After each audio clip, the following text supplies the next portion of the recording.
Sweden's healthcare hasn't yet been swamped with coronavirus patients. Schools for under 16-year-olds remain open. Even restaurants and bars are still operating, with government advice on social distancing measures.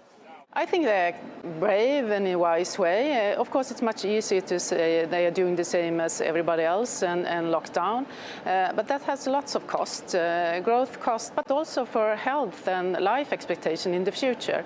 So they are taking a risk, but as long as you have spare capacity in the healthcare, I think they are doing the right way. The World Health Organization has defended the country's herd immunity policy, saying Sweden is a model for the new coronavirus normal.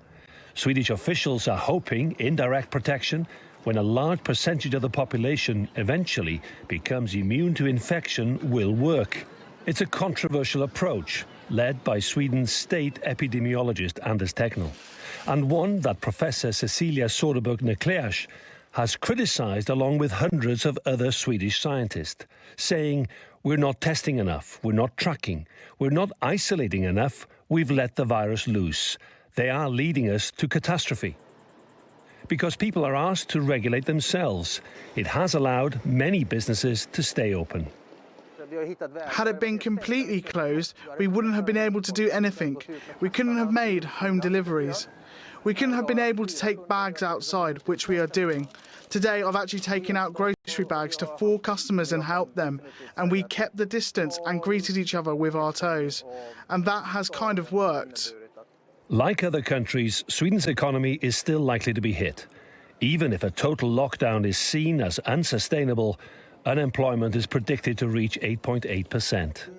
Sweden's COVID-19 policy has left many leaders pondering their own strategies. The people in Sweden, they're not running around and shaking hands and hugging and kissing each other. You know, the bars are closed and the people are staying in the house.